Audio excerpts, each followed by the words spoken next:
We continue to advocate for fairness and belonging and justice in this country and the elimination of discrimination. So we're going to spend some time talking about some of that today.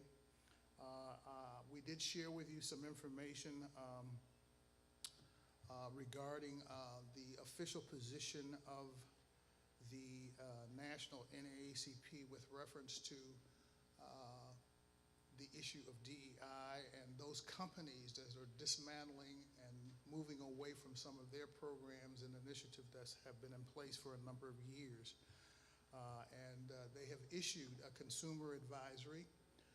We're not referencing that as a boycott at all, but we as consumers ought to be smart about who is supporting us in the efforts of fairness and equality in this country. And those folk who decide that they don't want to be a part of that, we shouldn't enable them. I'll put it that way, okay? So thank you very much for coming. We're going to move right into the program, and I want to introduce to you at this time a young lady that I've known for a long, long time.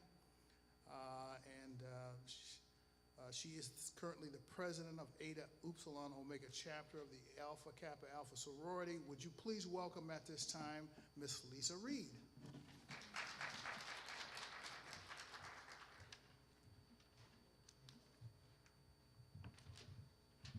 Good afternoon.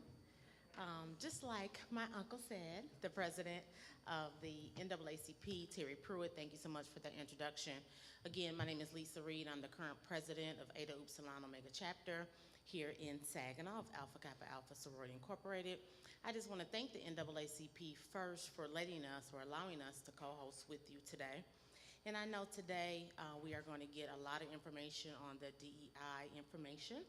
Again, this is a very hot topic that's going on right now. So again, I just want to welcome you and thank you so much again for allowing us to partake in this event.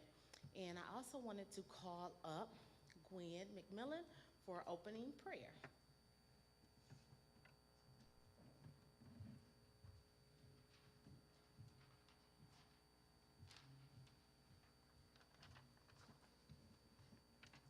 Good afternoon, ladies and gentlemen.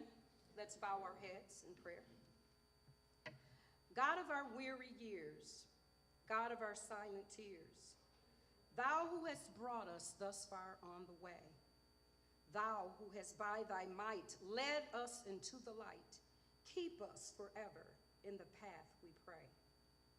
Father God, we come to you with bowed heads and humble hearts, thanking you for your darling son, Jesus, who hung, bled, and died that we might have a right to the tree of life. We thank you, O God, for bringing us to this place and into this space as an organized body of believers who understand the importance of calling on your name and asking for your mercy, grace, and divine guidance. We ask you, O God, to grant us peace of mind as we discuss and strategize ways to advocate for ourselves and for others. We ask you to give us strength, power, and courage to speak up for things that are right, get up and move into action, and tear down the strongholds that keep so many in bondage. We thank you for those who gave their lives for us to be able to come together to strategize. Help us to refrain from becoming stagnant, nonchalant, and unconcerned. Build us up, O God, and help us to be the people that you are calling us to be in these last and evil days. We thank you for our leaders here today who are trying to move us forward. Open our ears that we will hear them. Open our hearts that we will receive them. And please, Lord, continue to keep us focused on the path that you have chosen for us. We ask these and all other blessings in your darling son, Jesus' name, and for his sake, amen. Amen. Now, let's welcome Ms. Janice Anderson to the podium, who will introduce our speaker for this afternoon.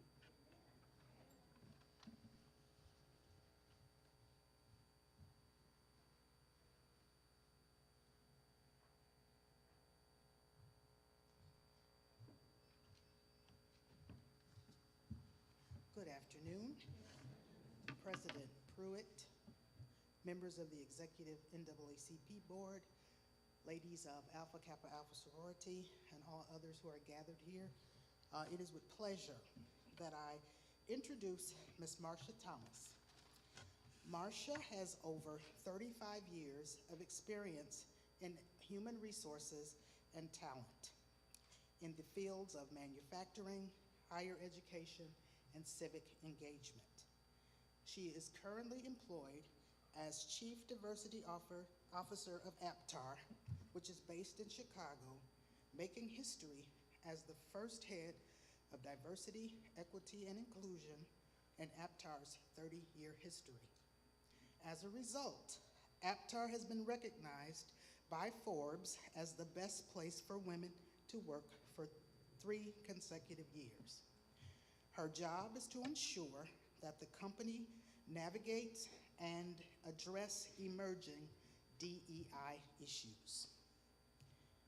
She has been previously employed by Dow Chemical, Tata Consultancy Services, and has served as Director of Multicultural Services at Saginaw Valley State University. She holds a BS degree from the University of Akron and also has an MBA from Saginaw Valley State University. She is actively engaged in the community as a member of Zion Missionary Baptist Church, a life member of Alpha Kappa Alpha Sorority Incorporated, and president of the Saginaw chapter of the Silhouettes, an affiliate group of Kappa Alpha Psi fraternity. She is also a Gold Life member of the NAACP and serves as treasurer of the Saginaw branch. She and her husband, Daryl, have 2 beautiful daughters, 1 son-in-law, and a grandson who is expected any day now. She enjoys traveling, music, and reading. Ladies and gentlemen, I present to you Ms. Marsha Thomas.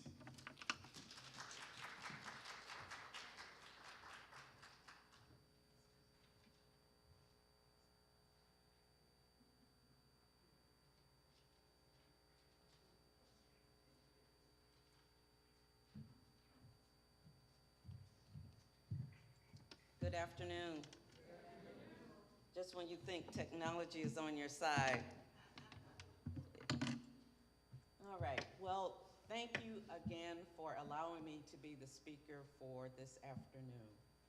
Thank you to Ephesus, thank you NAACP, and also thank you to Alpha Kappa Alpha Sorority, Eta Upsilon Omega Chapter. I am excited to be here. I live and breathe DEI every day. I have the fortunate experience or fortunate opportunity to not only look at it from a U.S. perspective, but also to look at it from a global perspective. So what we see here is felt everywhere. And I would say that just putting it out there, my comments are not the comments of Alpha Kappa Alpha. My comments are not the comments of NAACP. They're also not the comments of APTAR. But what they are comments from my experience, the knowledge that I have working with my other colleagues in DEI. And I was asked to inform you of what DEI is, and that's what we're going to talk about. How did we get here? If you go, on the screen you can see the agenda. So I'm going to talk about, what is DEI? What does it mean for all of us, and why are we here today? Give you a historical perspective, which includes talking about the definitions of diversity, equity, and inclusion. And then talk about some lessons learned from that and what challenges that we can expect. And lastly, we're going to end with what can you do? Every one of us come from a different aspect, a different walk in life, from our different backgrounds, whether we're in education, manufacturing, community, or other nonprofit organizations. We all have a responsibility in this challenge in these days. Should you go to the next slide? I don't think I could do that. Oh, it did, okay. So where are we today? So let me give you a historical perspective. Diversity, equity, and inclusion is not new. It started back in the 60s with the Civil Rights Movement, which led to the Civil Rights Act in 1964 and the signing of it in 1965. And I know you can't see that, but I'm not gonna read all of it. But the executive order in 1965 was for affirmative action. And the affirmative action really wanted to ensure equal employment opportunities. And then it was extended to cover not only for African Americans, but also for women. In 1970, the US Supreme Court ruled that quotas could not be used to reserve places for minority applicants if white applicants were denied the chance to compete. However, colleges were allowed to consider race as a factor in admissions.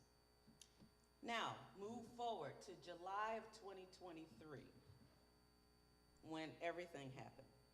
And that's when the US Supreme Court ruled that race could no longer be used and considered as a factor in admissions for colleges and universities. So while that ruling was for colleges, impacted colleges and universities, that's when the dominoes started to happen with DEI. And companies start to get nervous. What does it mean for us? Does it mean that we can no longer use race as a factor? So I would say the noise started. Oh, there we go.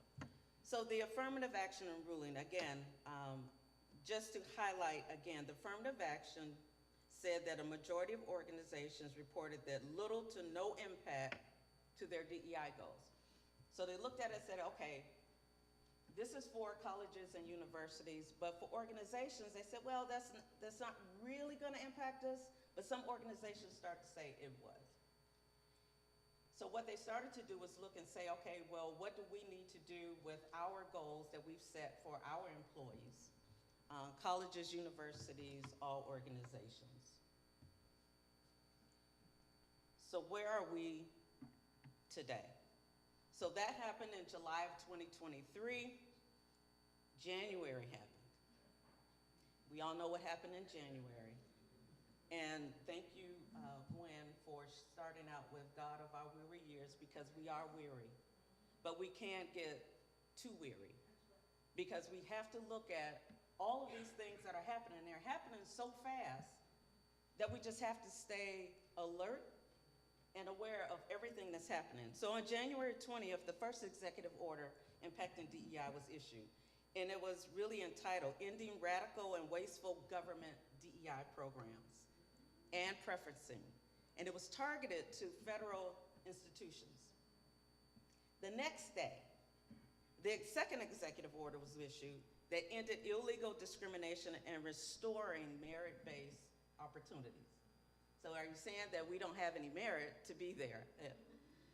Both executive orders moved to end affirmative action in federal contracting and directed that all federal DEI, diversity, equity, inclusion staff be put on paid leave and eventually laid off. Now we all may know somebody or know somebody's or somebody's family that is a federal contractor. And so they've been impacted tremendously. And you've seen the news and a lot of the rhetoric that's behind that. In those 2 days, anxieties are escalating, not only with companies, but with individuals that are working there. And I'll talk to you about what does that mean for our family members, our employees, and our friends. But on February 25th, and that's why we gotta stay alert, because now, 2 weeks ago, or was it last week? I can't remember the days, but February 25th, now the federal court stands up and they blocks the order. And what does that mean? They block the key provisions of Trump's DEI executive orders, temporarily preventing the enforcement of the provisions targeting DEI, those two executive orders. So we have to, again, stay alert of what does this mean? It's not only impacting federal, It's not only impacting education corporations, but it's impacting our communities. Because we're trying to figure out what does this really mean for us. So to go back to the request of, well, what is DEI? What does that mean? You know, when I worked at Dow Chemical, we were doing DEI. We were doing DEI back in the 1990s. And so it comes full circle. And if you think about what happened with George Floyd, so DEI we were doing DEI in 1990. Then it kind of slowed down, and we were having the Martin Luther King programs, and everybody was all involved. Then it just kind of slowed down. But George Floyd happened, and then you have all of these jobs in DEI that was created. All of these chief diversity officers, head of DEI, DEI managers, they were everywhere. And then now, with the July 23rd notice of the Supreme Court, those jobs are being pulled back. And it's a lot of backlash. So let's back it up and talk about the definitions of DEI. As we say DEI, what does it really mean? Well, diversity, the D, refers to the presence of differences. And it's not just about age, race, because when people hear diversity, that's all they think is race. But it's more than race. It's sexual orientations, it's disability, it's religion, it's anything that's different. Then you think about equity. Equity means that we want to make sure that everybody has equal access to opportunities, regardless of their race. Then you get to the inclusion part. And can you see those definitions? Because I don't want to read to you. So the inclusion is really making sure that people feel included. So they feel included when they come into an environment like this. They feel included when they come to a team meeting. When they're participating in any event, they want to feel like if I have something to say, you're listening to me, and my voice counts. That's how I belong. I'm feeling included. So you got your diversity, you have your equity, and inclusion. Taking it a little bit further, diversity is what we get because we have differences in the people that we work with, the people that we go to church with, the people that we are in organizations with. Equity is what we want. We want to make sure that everybody feels like they're being treated equal, that they have some equity in the game. And then inclusion is what we do, is what we want everybody to feel. Because in an organization, if you don't feel included, what happens? You leave. It may be by choice, it may not be, but you'll leave. If you're in an organization and you don't feel like your voice counts, you leave. So DEI impacts all of us everywhere, anywhere. Again, when people hear diversity, and that's why DEI has such a bad reputation, because when they hear diversity, the first thing they think about is race. This iceberg of differences is my favorite graphic because it shows the things that are above the waterline, all the things that you can see. You can see race, you can see gender, you can see physical ability. Sometimes you can guess age, but not all the time. But then there are things that are below the waterline that we know nothing about unless that person tells us. Their socioeconomic status, their thought processes, their education, where they come from, their sexual orientation. We may see their gender, we look at it, but we don't know what their sexual orientation is until they tell us. Their beliefs. All of this is where that bias creeps in. And you've heard talk about unconscious bias training, conscious bias training. But bias is that prejudice that happens when you don't know, but you make those assumptions. And so the bias, when it creeps in, that's what leads everybody to making those bad assumptions about this person is not qualified to lead this organization this person is not qualified for this job because they didn't come from the right school.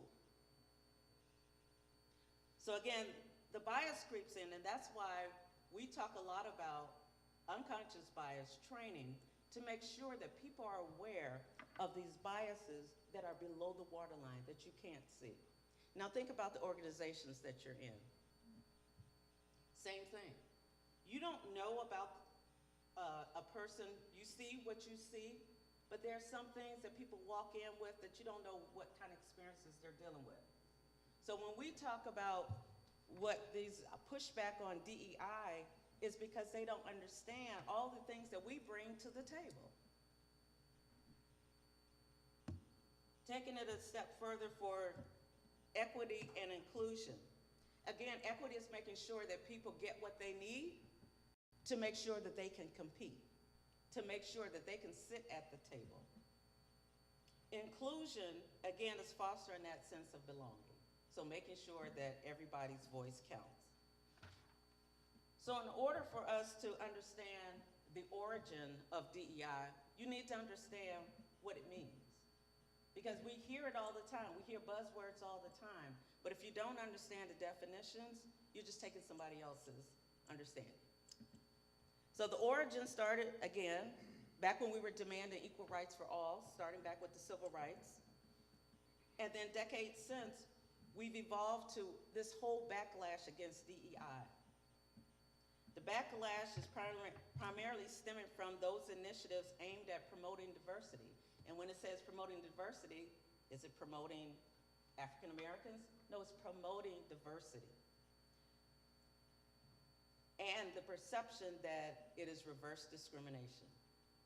And so that's what DEI is, that's where we are, that's what it's all about. It's getting a backlash, it's getting a black eye because it looks like it's reverse discrimination.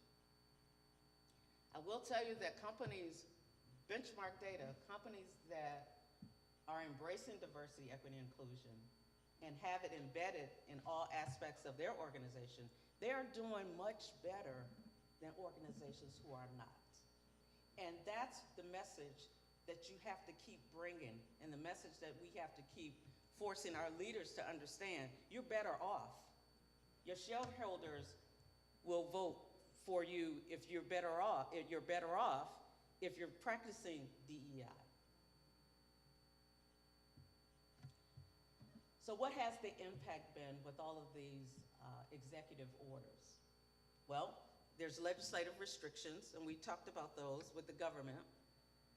There are rollbacks, so a lot of companies are rolling back. So when you hear that these companies are pulling back their DEI initiatives and goals, pay attention to them. And I'll share a couple of companies that we know, that we've heard that they're rolling back. But also pay attention to what are they rolling back. Some companies are being careful. They're walking a fine line, and they're saying they're rolling back. They might be just changing their name. Changing their name, but they're still moving forward with their initiatives. Because in honesty, they believe it's the right thing to do, but they're also paying attention to what the media is saying. Criticism of meritocracy, resentment, and resistance. This is the biggest thing that I deal with on a day-to-day basis, because you can have leaders say, yes, we're for DEI. Or you can have educational institutions say, yes, we're for DEI. But what are the students saying? Students might be resistant. They might be resentful of their other college students. And so there comes the conflict. In companies, we have employees that everybody's not on board. So you have the resistance, and you have potentially violence that will happen. And so we have to, this is where the support comes in that we need to provide for not only our students, but also the people that are still working, and even in our organizations. Reverse discrimination claims are coming fast and furious. That is the major reason why companies are walking that fine line. Not putting anything in writing, we'll still move forward, but we want to make sure that we're safe. And so that's why these reverse discrimination claims, because people are looking for a window, a window of opportunity to provide, to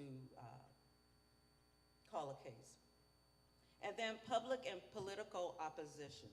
And we see that day in and day out. So we need to make sure that we are holding our legislators, our elected officials accountable, because that is what's going to help us move this forward.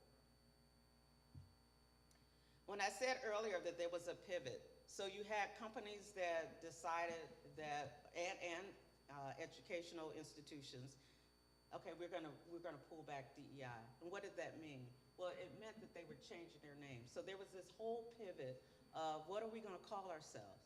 And so the names you can see, it went all the way from diversity, equity, inclusion, which to the layman employee or the layman person, DEI means a lot. It means that we're still fighting for equal rights. We're still fighting for civil action, civil rights. This pivot to these names now, accessibility and belonging, inclusion and belonging, opportunities and accessibility. Does it get to what we really want to address? Possibly not in the words itself, but pay attention to the actions. If the actions are moving forward, then the effort is still there.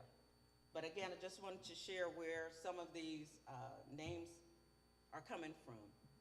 But the trends in terminology for corporate actions, which is where I am most familiar, is that companies have rolled back many of their DEI initiatives, such as eliminating DEI teams, eliminating DEI offices, retiring leadership diversity goals.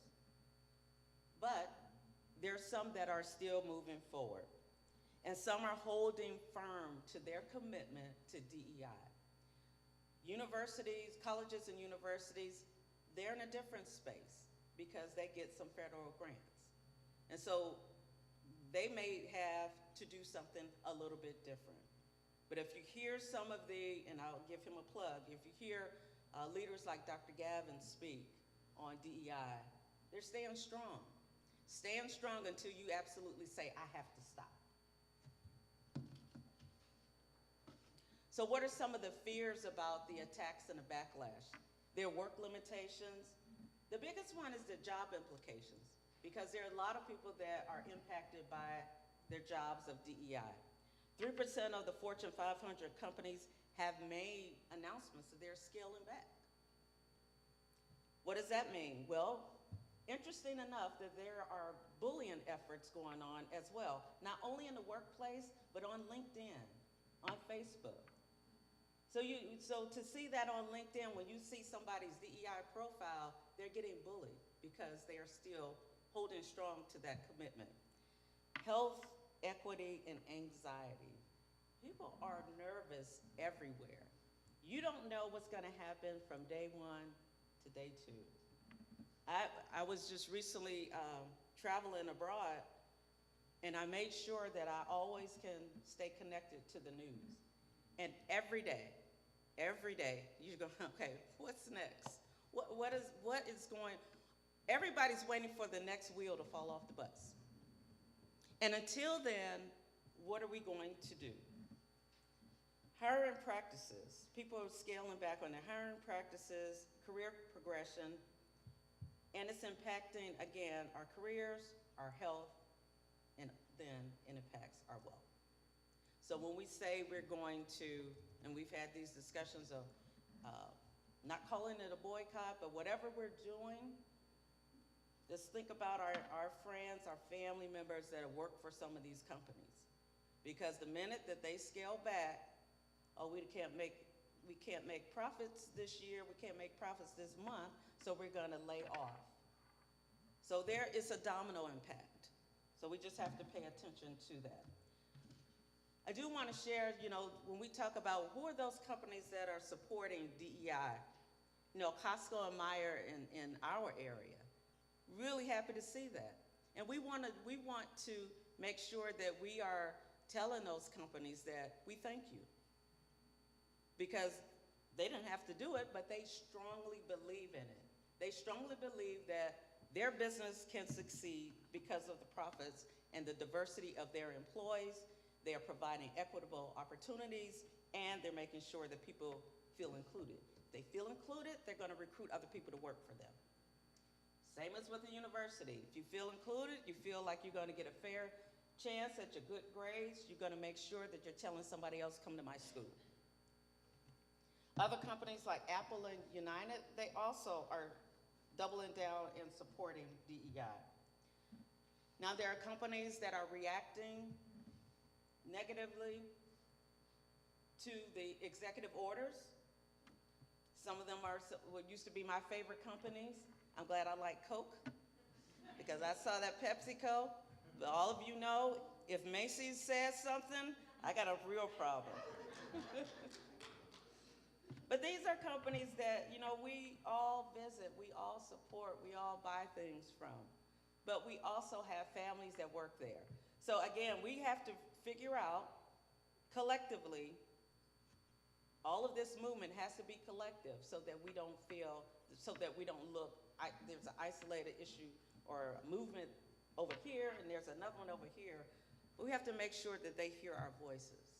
And just like those shareholders that went to the Costco meeting and voted it down, those are the type of actions that need to happen, not only with companies, but with the organizations. We have to continue the fight. I wanted to share this slide on the social impact. It's called Social Determinants of Health. These are things that really impact the health of our community. Economic stability, education, community and social context, healthcare, all of these things will be impacted with anything that impacts DEI. So employment, literacy, vocational training, how we get that community engagement. So again, people are getting so wound up, so anxious about what's the next step that they're not focusing on the now. And we have to help them stay focused. So I want to start to wrap up with some of the things, what can you do? Again, we all come from different backgrounds. We all come, some of us are still working. Some of us are volunteering with organizations. People don't know what to do. They're waiting for somebody to give them that golden rod to say, okay, this is what everybody's gonna do. It's different for everyone. It's different based on where you are. But the point is, each one of us can do something. And I always, think about, okay, I've listened to lectures, I listened to sermons, and we have to be strong in our faith. Because even today, in our sermon at church today, God didn't bring us here to just let us go through this and just let us fail. We went through I was just born in the 60s, but we went through the 60s not knowing. When I think about my dad, born in 1927, raising 9 kids in the 50s, well actually, is he 30s? In the 50s, 60s, 70s, working 3 jobs, and sometimes not even being called a man. We're not going back that far. But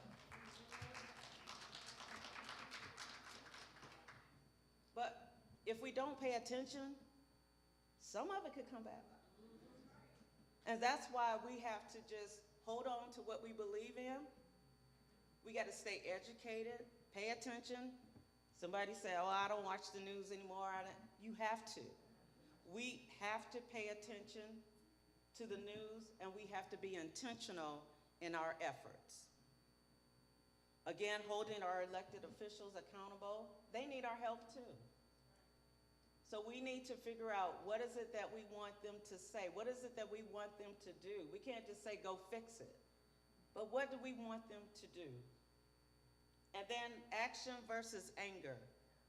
We can all be mad at Trump. My brother told me, he said, don't say the T word. But we can all be mad and say that he's doing everything. He's not doing it by himself.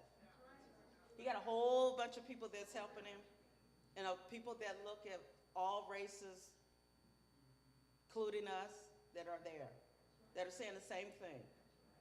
And so we have to make sure that we are not so angry that it paralyzes us from taking action. Find your seat at the table. I don't care what table it is. Find your seat to make sure that you are going to speak up and speak out and speak loud. So finding your seat and then making sure your voice is heard, because that's what's going to happen. Again, there's no magic to what we can do tomorrow, what we can do individually, or what we can do as a group. It's all different, but we have to do something. And I like this quote. It said, DEI dismantles privilege because privilege dismantles DEI. That's exactly where we are now. And as long as we wait, it will continue. So we have to make sure that we're helping to dismantle the privilege which is happening to us. So what is our promise? We have to be committed, and we have to be intentional, stay alert, watching the news, reading all articles, paying attention to what NAACP is saying. Stay educated on everything. Stay informed, and most importantly, we have to stay supportive of each other. Thank you for listening, and if there are any questions, I'll take them at this time.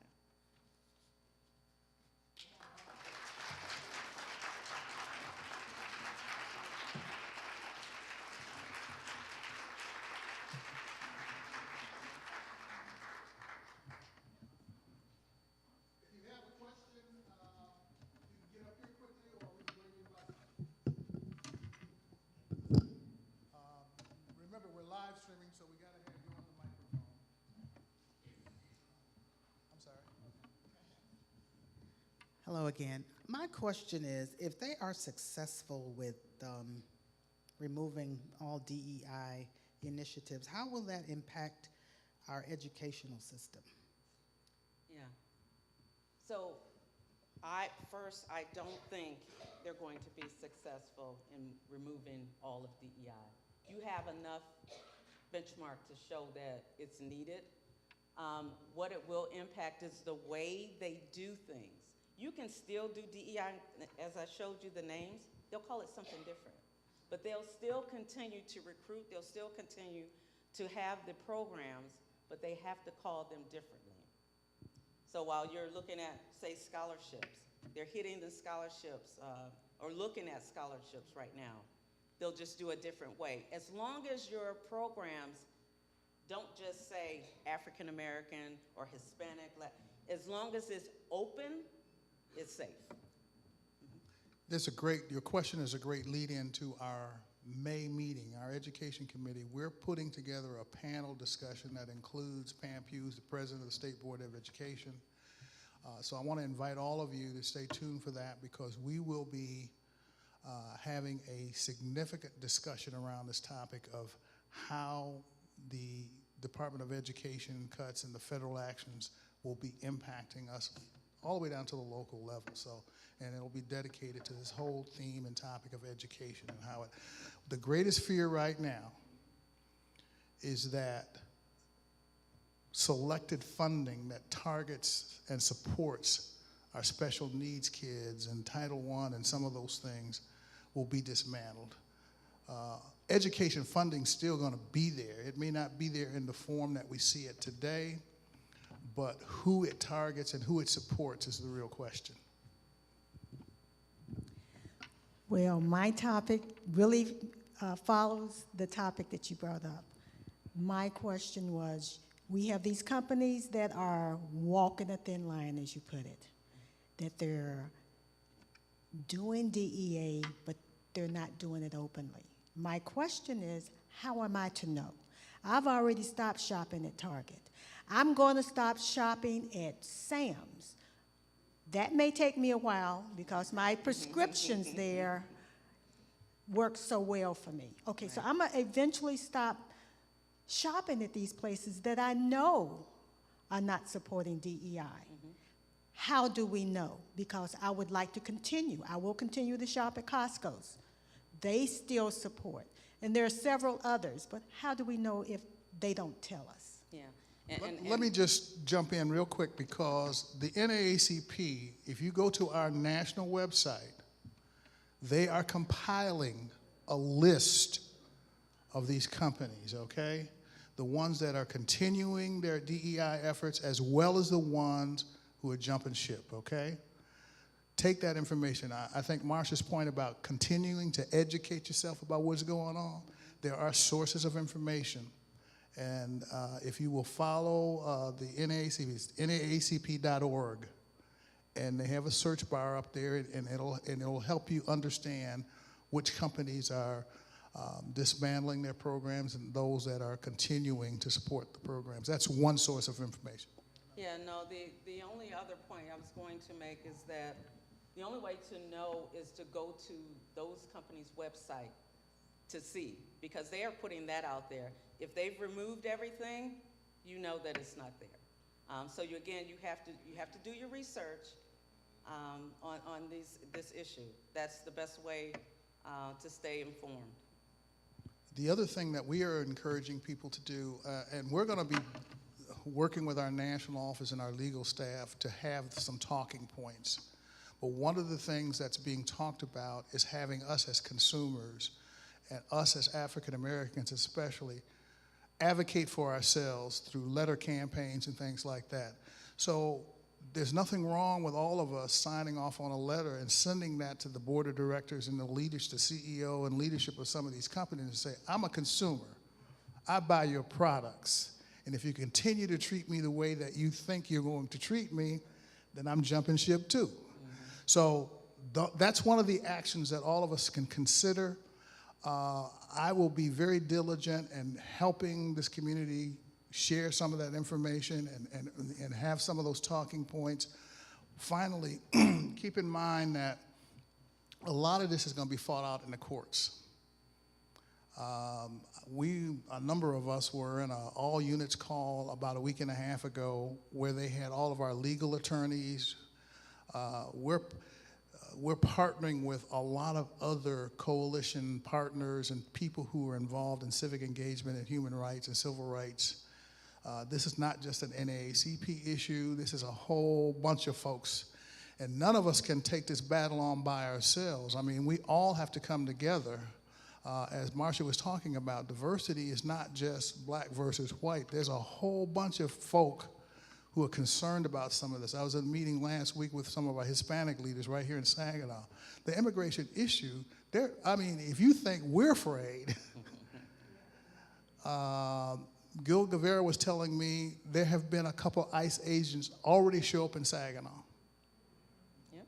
Who've already shown up in Saginaw. So, it's not just a battle. I mean, I'm sitting there listening to some of their stories, and I'm sitting there saying, okay, after they deport some of these other folk that look like them, what happens to some folks that look like us? So understand that the battle is bigger than just the people in this room and the organizations represented in this room. This is a very, very, very huge issue that a lot of us have to join the battlefield. And I will add, my colleagues that I network with, they've said the same thing with legal. Legal has told us, we got this. We're the ones that's going to battle it out. They just need the input and the support of all of us.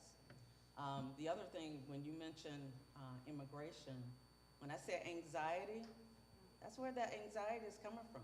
Because people don't know if their families are going to be separated.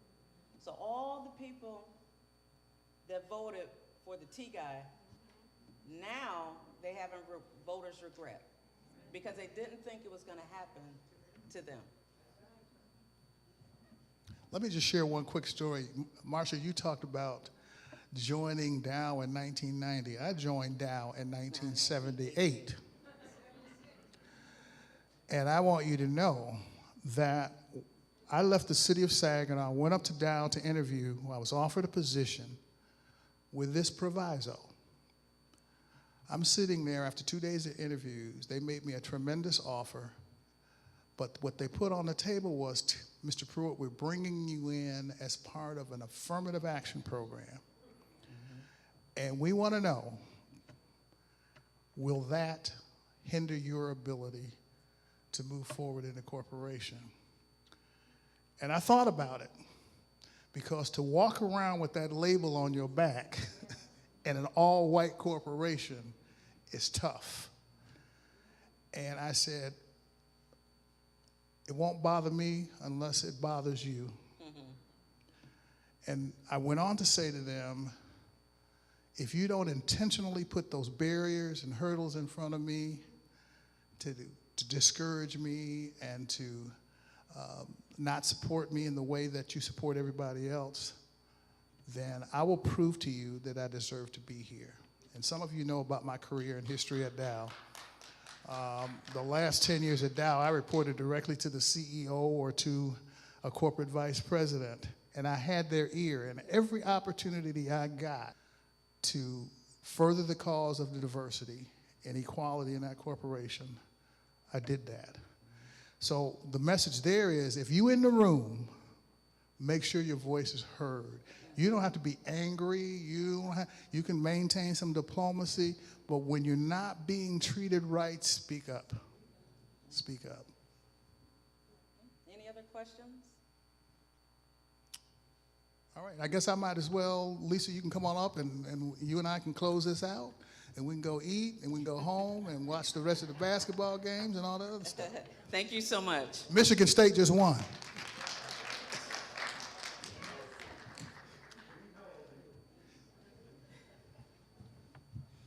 Okay, I just want to thank Marsha for that, all of that information. Give her another round of applause. And Marsha, my husband and I were one of the ones, we haven't watched the news since January. So now I'm going to start watching the news again. So thank you so much for that encouragement as well. I want to thank Kana Franklin and her committee and our chapter for collaborating with the NAACP on co-hosting this event. I also want to thank Ephesus Seventh-day Adventist Church for allowing us to use the facility. So thank you so much. I know the pastor is not here, but can you definitely let the pastor know we want to definitely thank him for allowing us, for letting us use the facility. And just like Terry Pruitt said, we do have some refreshments to go in the back. So once this is over, please feel free to go in the back and grab a refreshment as well. And I also wanted to introduce Janice Moore. I don't even see her today. Is she here? Janice Moore. She's the chairperson of the WIN. Is she here? She's not here? Okay. Someone else gonna come up? Kana? No? Okay. Okay. And I guess Terry Pruitt, if you just want to give us a quick closing remark. Thank you.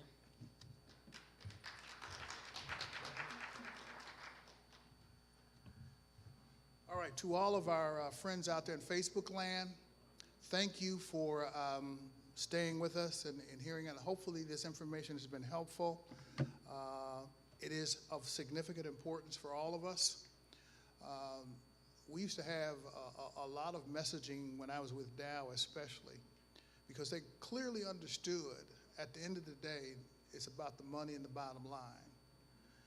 And they really had some people who understood that if everybody was 50 years old and was a white male and they all thought and looked alike, that they weren't going to get very far as a global international company.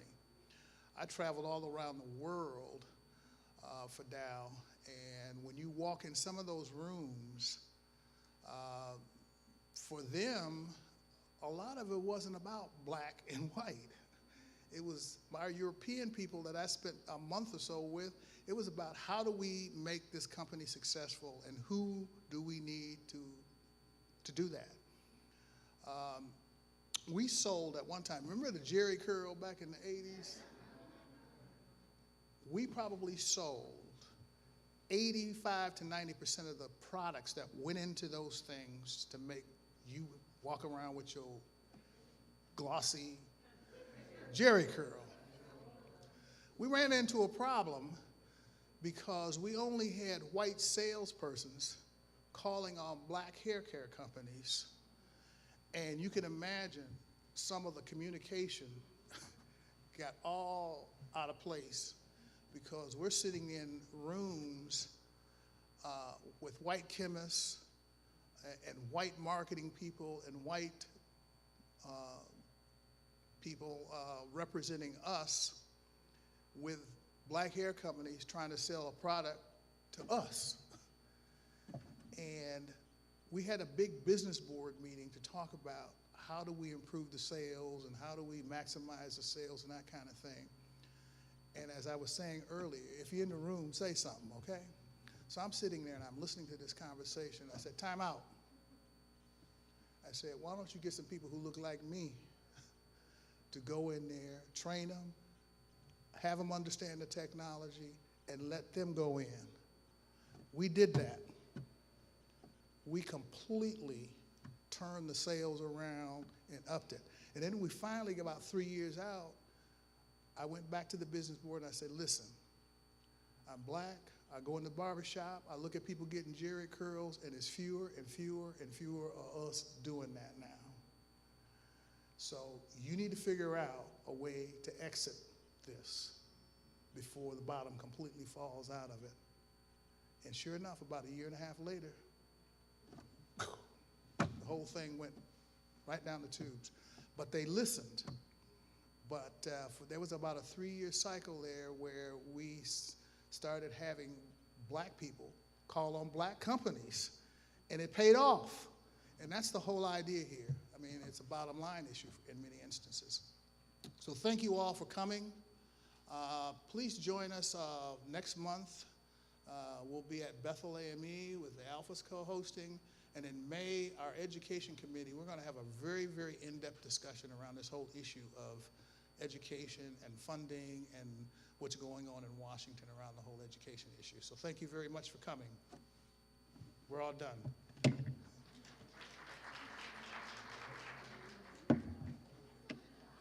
Somebody left the phone up here.